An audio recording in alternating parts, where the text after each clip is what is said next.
Hello everyone and welcome to Music Business Today, where we bring you the latest and greatest news happening in the music world. We absolutely do, Hannah, and today we're talking about Scotty McCreery having a little bit of management trouble. Queen of the Stone Age are bringing out a brand new album in a really cool way, and Joss Stone's would-be beheaders, something's going on with them too. So we'll be back right after this. Bandwidth for today's show is brought to you by SoftLayer.com. We love SoftLayer here at Talkapolis. They are the greatest hosting company ever. They make everything easy. Check out their website at SoftLayer.com. Thanks again for sponsoring the show. Hi guys, welcome back to Music Business Today. I'm Kane Harrison. And I am Hannah Renee. And first up, everyone knows Scotty McCreery from American Idol. Well, he is going through some management issues right now. He is actually being sued by his former manager, Todd Cassetti. He's suing him, saying that he has not paid him what he's owed for the services that he provided him for the several months that he worked for McCreery as his manager. So McCreery has actually issued a statement saying, "There's no truth to these allegations. I have offered to pay Todd more than once, but he wanted an unreasonable amount for only 5 months of work. Anyone who knows me knows how I conduct myself, so I am not worried they will believe any of this. This is just an attempt to embarrass me and my family, and the facts will come out when we have our day in court." So Scotty McCreery is unfazed by this whole thing, and I guess we'll find out when they have their day in court coming up soon. Well, I think his publicists have done such a great job in letting him speak about this and rather than just make it go away, because the Todd Cassidy come out and he said in the opening statement of the file of the claim said celebrities should be required to pay their bills just like anyone else. And usually what happens with Idol contestants is that you're obviously contracted to a management deal and all that sort of stuff for a certain period of time. This guy's taken over from that, and then Scotty's obviously moved on and went somewhere else. Yeah, and moved on shortly after that. I mean, Scotty's career is going fantastically anyway, and this won't faze him one bit, and it will just go away and probably be the last we ever hear about it. It seems like he wanted to pay the guy a certain amount of money, and that the guy just said that's not enough.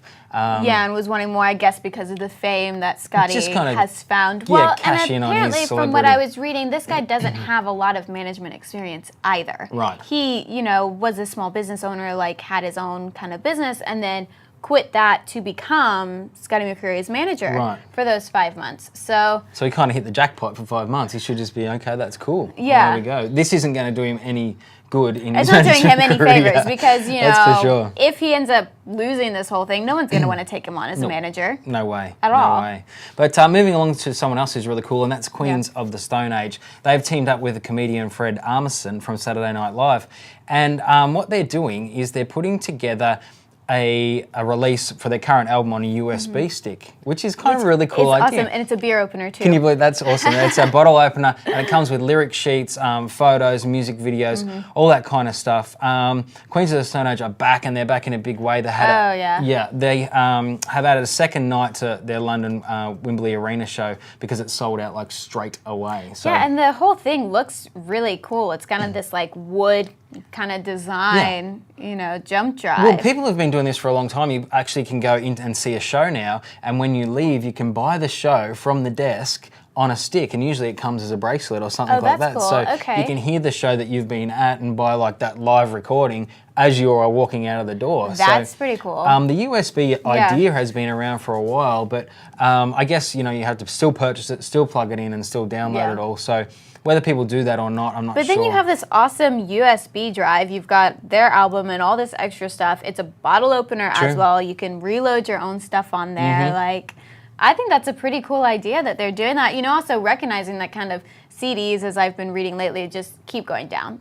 It's never going to recover. It's all digital these days. So what a great, outlet to still have that actual physical thing that someone can buy. And it's cool. It's a very, very cool idea.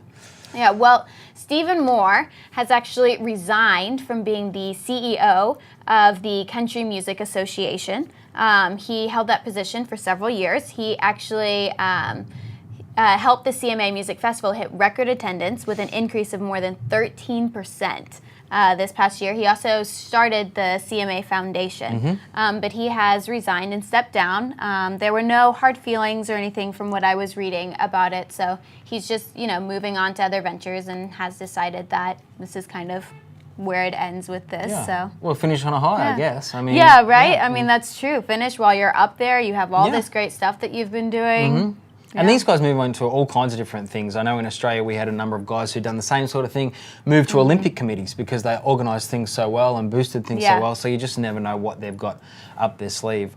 Moving along to an interesting story about Joss Stone. It was reported back in April that there's a really curious case of two bumbling crooks who failed massively in attempts to rob, kidnap and behead Joss Stone. Why are there so many crazy people out there? There just are, and especially if you're a celebrity. So they caught these guys, or sort of caught these guys, near Joss Stone's rural home. And one of the guys was sent to jail almost immediately, but the other guy had to go and have some psychiatric reports done on him because they just couldn't, work out if everything was right upstairs. So the cool thing that I like is the judge ruled that yes, everything is fine. He should have known right or wrong, even though his IQ was that of 65, and he has now gone to prison for 18 years. So, yeah. I shouldn't be laughing at that. That's really terrible, but... I mean, imagine it's absolutely... imagine being chased around knowing that someone was perhaps trying to behead you. my gosh, it's awful. So you can understand why the psychiatric evaluation has come out. But I'm on the side of the judge this time because so often they just go, he must be crazy to think of that. But that's not necessarily the case. And I think some hard time might do these boys a little good. Yeah, a little good. Hopefully there's a lot of Joss Stone fans in there, so these boys think twice before something like this again. Well, Jay-Z says that rappers lie about how much they make, and he is actually right, according to Forbes magazine and U.S. Newsweek, Business Week magazine. I can't talk anymore. It's okay, keep going. Okay, so Jay-Z claims that, rappers and everything lie about how much they make, and they, did some research into that to see if he was actually correct about that. And, here's one example is Pitbull, who's, the most notorious bragger out there, has said that in one of his songs that he makes billions in this year's song, Live This Moment. And when they actually looked at how much he made, he actually only made $9.5 million. Only. Which is... Well, only.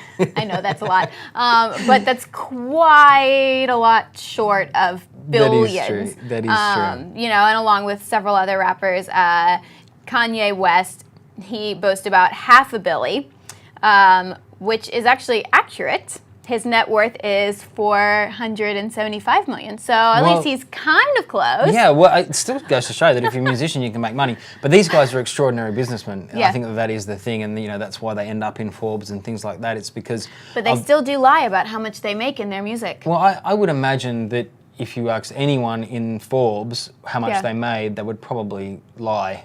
Anyway, it's but why not the lie thing. if you're making that much? I don't know. It's just if I'm making If I'm making $500,000 a year, I'm not gonna lie to someone and be like, "Yeah, I'm making $3 billion this year." You get a little street cred. Like that's okay. Yo, cool, dude. So what's going on with the Symphony? Well, as someone who doesn't have any money, perhaps it should be opposite to this. Maybe Pitbull can come on and save our little old Symphony Centre, right? And Jay-Z and throw a little money. But at the very last minute, it has all been saved, and everyone thinks that this is just fine. So to avoid auction of its $123.5 million concert hall, and I imagine that's no lie. They came to some agreements so that the sale could be saved. So, which is fantastic. They've for Nashville. remortgaged it to actually be. It's got a new $20 million mortgage on it, which is actually significantly less. The original mortgage was $80 million. Yes. So they've already, kind of hit a pretty good little deal there, because that's $60 million that they no longer owe on the Skirmerhorn Music Hall, which is the home for the Nashville Symphony. And then also Martha Ingram has worked with them, and people want to see the Nashville Symphony do well. They want to see them keep their home. They must have they've been going through all this terrible time, for those of you that aren't in Nashville, and right across the road from them is the beautiful new Music City Centre, which cost, an extraordinary amount of money.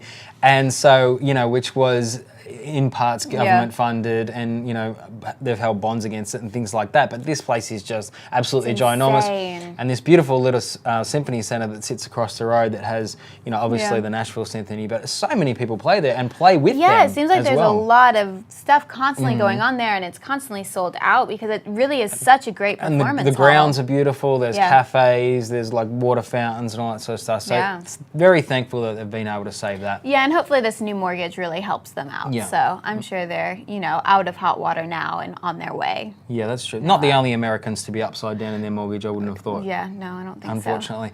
But that is all we have time for on Music Business today. Hannah, where can they find us? Well, you can find us online on our website. You can also find us on Facebook, like all of our pages, and find us on our awesome phone app. It really is an awesome app. It's a wonderful app. You can go on there, you can watch all the latest videos, catch up with what's going on. And then also, if you guys want to hear about something specific going on, feel free to find our contact info, email us, and let us know, you know, give us feedback. We always love to read your feedback, so. Sure do. Yeah. Thanks, guys. Until next time. Talkapolis, the social media TV network for your city.